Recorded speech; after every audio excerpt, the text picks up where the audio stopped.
नमस्कार दोस्तों, मेरा नाम है जितेंद्र सिंह और मैं आपके लिए लाया हूँ कुछ दिल दहला देने वाली रहस्यमय भूतिया कहानियाँ। मेरे दादाजी शहर के जाने माने व्यापारी थे। मेरे पिता रवि को हमारे खानदानी धंधे में खास रुचि थी नहीं, इसलिए उन्होंने वकालत की पढ़ाई कर ली और बोर्ड राइटर बन गए। मेरे पिता और उनके दो भाई सब साथ ही रहते थे। मेरे दोनों चाचा मेरे पिता के साथ ही ऑफिस में काम करते थे। एक दिन मेरी सबसे छोटी चाची का असली रूप मैंने देखा और मेरी जिंदगी ही बदल गई। मेरे छोटे चाचा की घरवाली यानी मेरी चाची का स्वभाव काफ़ी झगड़ालू और जहरीली थी। उसे घर का काम करने में और घर के बड़ों का मान रखने में कोई रुचि नहीं थी।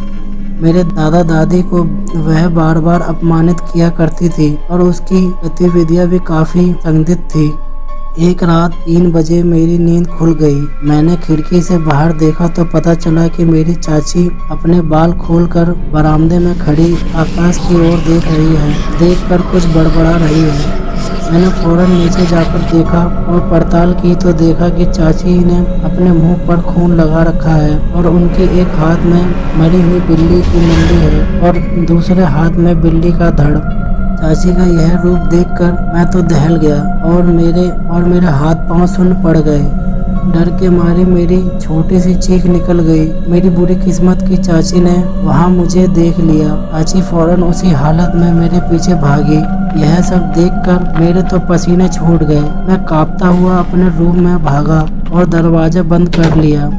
उस रात को पूरी रात मैं सोया नहीं, सुबह तक जागता रहा और जब दरवाजा खोला तो मेरा दिल बैठ गया। मेरी छोटी चाची दरवाजे के सामने खड़ी मुझे घूर रही थी। उसने मुझे कहा कि अगर तूने मेरी रात वाली बात किसी को बताई तो वह मेरा हाल भी उस सरकटी बिल्ली जैसा कर देगी। मेरी तो जवान हलक में उतर गई। मैं ना तो हाँ बोल पाया ना ही ना। वह धमकी देकर पलट कर वापस चली गई।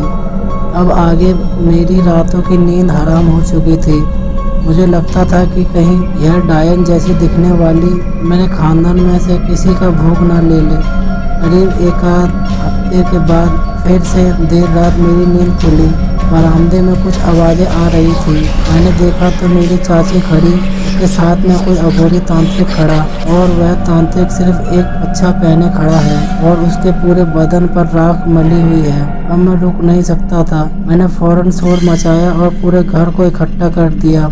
मेरे दादा दादी, पिताजी, माँ और मंझले चाचा चाची फौरन उठ गए, नीचे बरामदे में आ गए। छोटी चाची और उस अधनंगे अघोरी को भागने का मौका नहीं मिला। हम सब ने उन दोनों को घेर लिया और वही मेरे छोटे चाचा ने मेरी डायन जैसी चाची को खूब धोया और उस अघोरी को भी मार भगाया। अगले ही दिन छोटे चाचा का तलाक हो गया। सब कोर्ट में थे। वहाँ भी छोटी चाची मुझे ही घूर रही थी और सबके सामने उसने मुझे कहा कि मेरी बर्बादी का कारण तू बना है, मैं तेरी जिंदगी बिगाड़ दूंगी। इतना बोलकर मेरे पिता और मेरे दोनों चाचा आगे खड़े हो गए और उस डायन को मुझसे दूर धक्का दे दिया। उसकी धमकी सुनकर मैं पूरी तरह खौफ में था। हम सब कोर्ट से घर आ गए। धीरे धीरे मैं चाची और उनकी दी हुई धमकी को भूलने लगा, पर एक दिन मेरा सच्चाई में बदल गया। जब फिर से देर रात मेरी नींद खुली, जैसे ही मैंने कंबल हटाया तो देखा कि मेरी एक्स चाची और वह अधनंगा अघोरी मेरे पलंग के पास खड़े हैं और मैं चिल्लाने ही वाला था कि चाची ने मेरा मुंह दबोच लिया और उस अघोरी ने मेरे पैर पकड़ लिए। फिर चाची ने एक कैंची से मेरे बाल काटे और मेरी उंगली पर सुई घुसाई और थोड़ा सा बूंद मेरा खून लिया और अलमारी से मेरे अंतर्वस्त्र निकाल कर अपनी थैली में भर लिए और फिर वह दोनों मुझे पलंग के नीचे फेंक कर भाग निकले। मैंने फिर से शोर मचाया पर सब इकट्ठा हुए। तब तक वे दोनों दूर जा चुके थे। मुझे पता नहीं वह डायन औरत मेरी एक्स चाची और अघोरी मेरे बाल, खून और कपड़ों के साथ क्या करने वाले हैं, पर मैं खौफ में जी रहा हूँ। हमें पुलिस में भी कंप्लेन की है पर उन लोगों का कोई पता नहीं चला। कई लोग कहते हैं कि मेली विद्या करने वाले लोग अपने शिकार की चीजों के सहारे उसे वश में कर लेते हैं और उसे डरा सके, उसका खून भी चूस सकते हैं और कभी उसे बीमार बना सकते हैं या मार भी सकते हैं। ऊपर वाला जाने मेरा अंजाम क्या होगा। अब मैं तो आज ही पूरी तरह दहशत में जी रहा हूँ। तो दोस्तों, ये थी आज की कहानी।